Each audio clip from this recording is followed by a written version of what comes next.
Welcome to Gripping Tales. Are you ready for today's video? It starts now. While you're home safe with your family on Christmas Eve, someone else is working late, alone, and something is very wrong. Retail workers on Christmas Eve deal with some of the worst conditions imaginable. Desperate last-minute shoppers, hostile customers, and the crushing isolation of working while everyone else celebrates. But for some workers, Christmas Eve shifts have gone beyond stressful, into genuinely terrifying territory. Tonight I'm sharing 5 true horror stories from people who worked retail on Christmas Eve. From violent customers to lockdowns that weren't supposed to happen, to encounters with strangers that ended in ways no one could predict. These stories prove that the holiday season brings out the absolute worst in humanity. If you've ever worked retail during the holidays, you'll recognize the dread in these stories. And if you haven't, you're about to understand why so many retail workers quit after Christmas. Let's clock in. A woman, we'll call her Jessica, was working the closing shift at a mid-size clothing store on Christmas Eve 2019. It was at a strip mall in suburban Ohio, the kind of place where most stores closed early on Christmas Eve so employees could get home to their families. Jessica's store was scheduled to close at 6 p.m. By 5:45, most customers had cleared out. The registers were being counted down. The manager had already left, trusting Jessica and one other employee, a teenager named Kyle, to lock up. At 5:55 p.m., a man walked in, cheering. He was wearing a heavy coat despite it being relatively warm inside. His hands were in his pockets. He didn't make eye contact with Jessica or Kyle. He just started walking the aisles, slowly, methodically, not looking at merchandise, just walking. "Sir," Jessica called out politely, "we're closing in 5 minutes. Is there something specific I can help you find?" The man didn't respond. He kept walking, turned a corner, disappeared behind a clothing rack. Jessica exchanged a look with Kyle. This wasn't unusual. Last-minute shoppers sometimes ignored closing announcements. But something about this guy felt wrong. At 6 p.m., Jessica made the closing announcement over the store's speaker system. "Attention shoppers, we are now closed. Please bring your final purchases to the register. Thank you for shopping with us, and Merry Christmas." The man didn't come to the register. He didn't leave, just kept walking the aisles. Jessica approached him again. "We're closed. I'm going to have to ask you to leave." The man finally looked at her. His expression was blank, emotionless. Then he smiled, a wide, unnatural smile that didn't reach his eyes. "I'm just looking," he said quietly. "We're closed," Jessica repeated, her voice firmer now. "You need to leave." The man's smile faded. He stood there for a long moment, staring at her. Then he turned and walked toward the back of the store, away from the exit. Jessica's heart started pounding. Kyle was behind the counter, watching nervously. The store had a back stock room, but no rear exit. Just a loading dock that required a key to open from the inside. "Sir," Jessica called, following him. "The exit is this way. You need to leave now." The man stopped. He was standing in front of the stockroom door, his hand on the handle. "Is anyone else back there?" he asked, still not looking at her. Jessica felt her blood run cold. "That's employees only. You need to leave, now." The man turned to face her. He pulled one hand out of his coat pocket. In it was a knife, small, folding, but unmistakably a weapon. Jessica didn't scream. She didn't freeze. She ran. She sprinted to the front of the store, grabbed Kyle, and they both bolted out the front door, leaving it wide open behind them. They ran to the neighboring store, a hardware shop that was also closing, and told the manager what happened. The manager called 911. Police arrived within minutes and entered Jessica's store with weapons drawn. They found the man still inside, standing near the stockroom. He didn't resist arrest. When officers searched him, they found the knife, zip ties, and duct tape in his coat pockets. He wouldn't say why he was there, wouldn't say what he planned to do. He was charged with trespassing, possession of burglary tools, and menacing. But without a clear attempt at violence, he was released on bail 2 days after Christmas. Jessica never went back to that job. She said she couldn't stop thinking about what would have happened if she'd been working alone that night, if Kyle hadn't been there, if she'd stayed late to finish closing procedures. The man had been waiting, watching, planning, and if things had gone differently, Jessica might not have made it home for Christmas. Sometimes the threat isn't a stranger lurking in the aisles. Sometimes it's the crowd itself. A mass of desperate shoppers willing to do anything to get what they want. And when that desperation turns violent, retail workers are the ones caught in the crossfire. On Christmas Eve 2016, a cashier named Amanda was working the evening shift at a Target in suburban Chicago. The store was chaos. Last-minute shoppers grabbing wrapping paper, batteries, toys that had been sold out for weeks but miraculously showed up in a late shipment. Amanda was checking out a woman with 3 shopping carts full of merchandise, toys, appliances, clothing. The transaction was taking forever. The woman kept changing her mind about items, asking for price checks, using multiple coupons. The line behind her was growing. People were getting impatient. And then it happened. A woman in line, we'll call her Karen, started rummaging through the first woman's cart, without asking, without permission, just reaching in and grabbing items. "Excuse me?" the first woman said, startled. "What are you doing?" Karen held up 5 identical Barbie dolls. "You can't take all of these," she said loudly. "It's not fair to everyone else. You need to put some back." The first woman's face went red.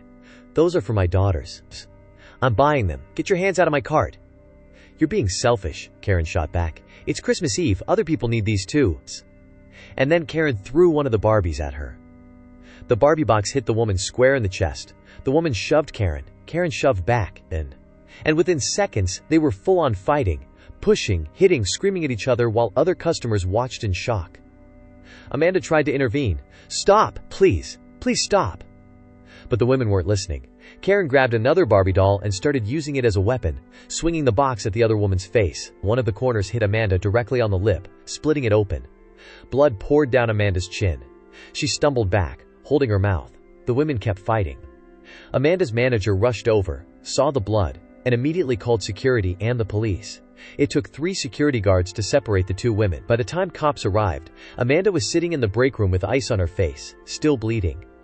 The police asked if she wanted to press charges. Amanda said yes. Both women were arrested, banned from the store, and charged with assault. But here's the kicker. When police searched Karen's car, they found hundreds of dollars worth of toys she'd already purchased from other stores. She didn't need the Barbies. She wasn't shopping for her kids. She was reselling toys online at inflated prices, taking advantage of last-minute shoppers desperate to find sold-out items. She'd started a fight, assaulted 2 people, and gotten herself arrested on Christmas Eve, all to protect her inventory for her side hustle. Amanda got 12 stitches. She missed Christmas Day with her family because her face was so swollen she didn't want to be seen, and she never worked another Christmas Eve retail shift again. She said the worst part wasn't even the injury. It was the look on Karen's face when she was arrested. No remorse, no apology, just anger that she'd been caught. Violent customers are terrifying enough. But what's even more disturbing is when the danger comes from someone you trust. Someone who's supposed to be helping you, protecting you, making sure you get home safe.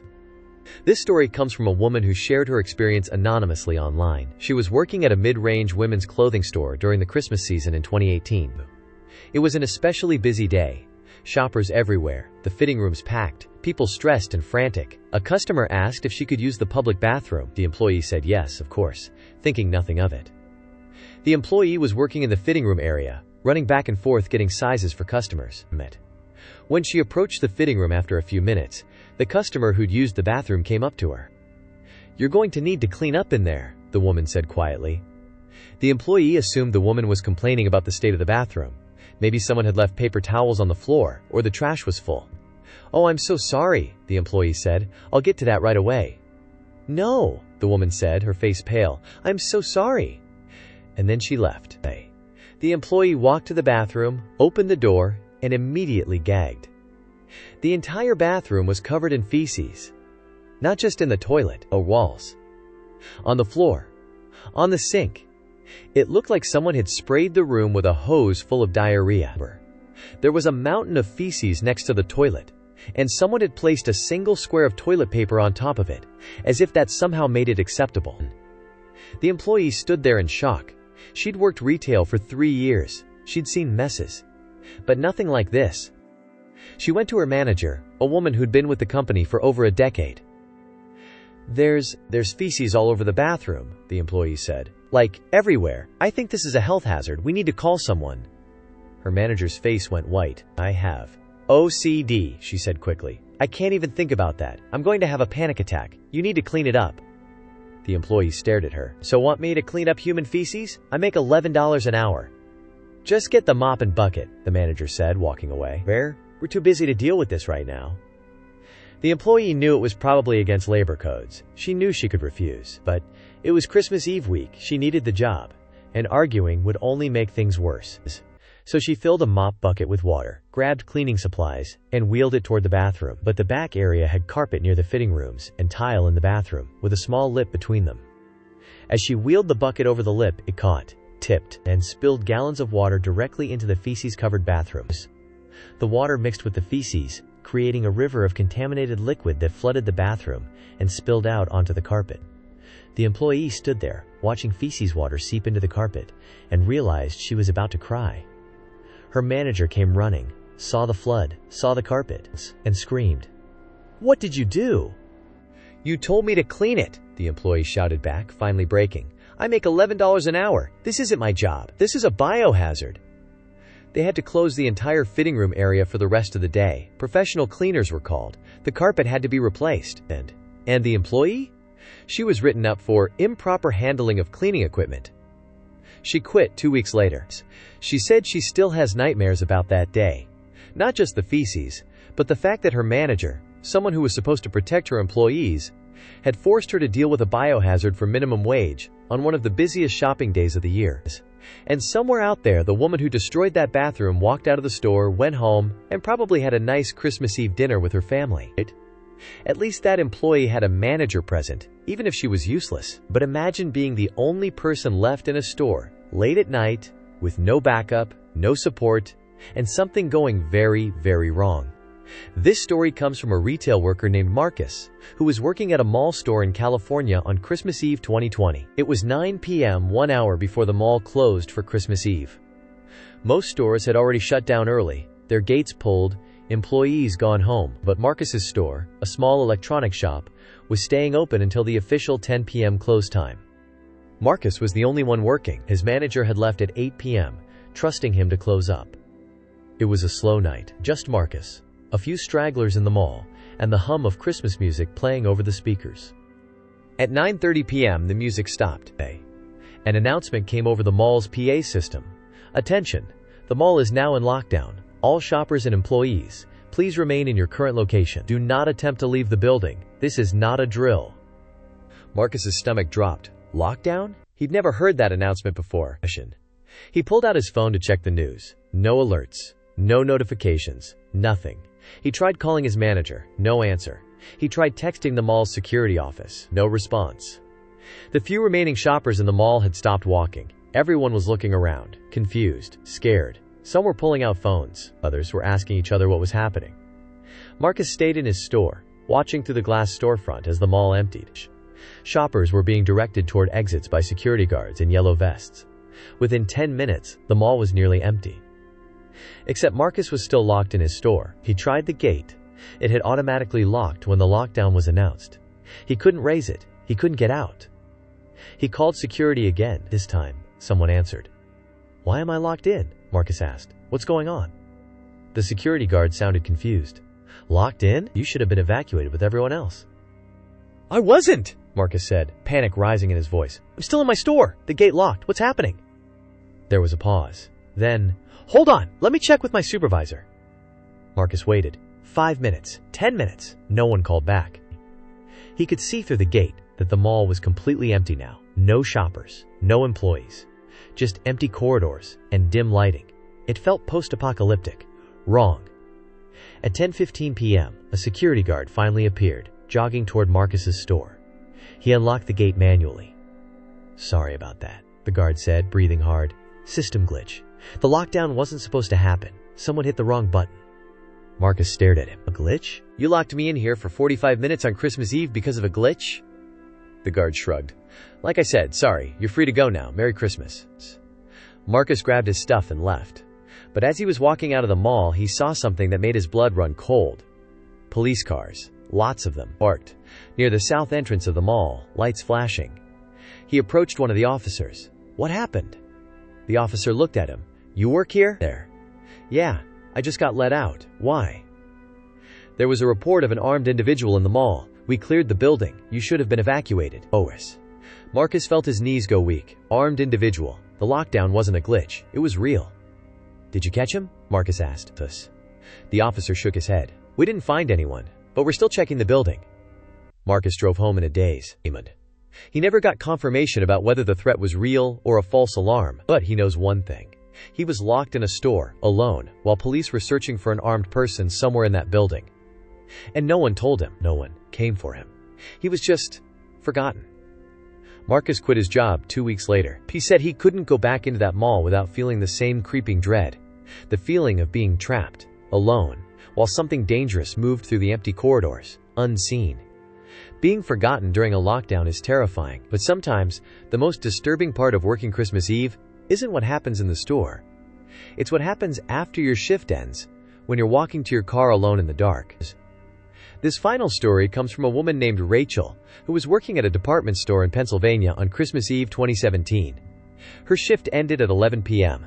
The store had stayed open late for last-minute shoppers, and by the time Rachel clocked out, she was exhausted. She grabbed her coat, said goodbye to the 2 remaining employees who were still cleaning up, and headed out to the parking lot. The lot was nearly empty. Most of the mall had closed hours earlier. Rachel's car was parked in the far corner. She'd arrived early for her shift when the lot was full and had to park in the overflow section. As she walked across the dark asphalt, she heard an engine start. She looked back. A car was pulling out of a spot near the store entrance. It was the only other car in the lot besides hers. The car started driving, but instead of heading toward the exit, it turned and started driving in her direction. Rachel kept walking, trying to stay calm. Maybe they were just leaving through a different exit, and maybe they weren't paying attention. But the car kept following her, slowly, deliberately, matching her pace. Rachel's heart started pounding, slowly. She picked up her speed, walking faster. The car sped up. She could see her vehicle now, a small sedan parked under a broken streetlight. She fumbled for her keys, hands shaking. The car pulled up beside her, stopped. The driver's window rolled down. It was a man, middle-aged, smiling, and he. "Need a ride?" he asked. Rachel didn't stop walking. "No thanks." "You sure? It's cold out here. Christmas Eve. No one should be alone." "Right. I'm fine," Rachel said, her voice firmer now. She was 20 feet from her car. "I saw you inside," the man continued. "You work at the store, right?" Right. I've been waiting for you." Rachel's stomach dropped. Waiting for her? She broke into a run. The man's car accelerated, pulling ahead of her, blocking her path to her vehicle. Rachel turned and sprinted back toward the store. She could hear the car door open, footsteps behind her. She reached the store entrance and pounded on the glass doors. They were locked. She could see the 2 employees inside, cleaning. They looked up, startled. Rachel screamed, "Let me in! Let me in!" One of the employees, a manager, rushed to the door and unlocked it. Rachel stumbled inside, gasping for breath. "Someone's chasing me," she said, pointing toward the parking lot. The manager looked outside. The car was gone. The man was gone. The parking lot was empty.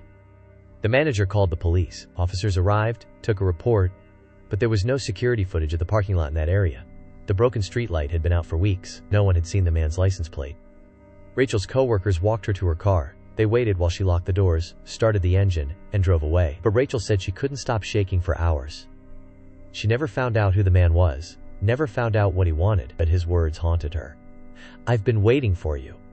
He'd been in the store, watching her work, learning when her shift ended, following her out into the dark parking lot, planning something she'd never know because she managed to get away.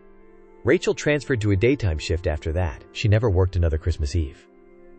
And she never parked in the far corner of a parking lot again. These are 5 true horror stories from people who worked retail on Christmas Eve.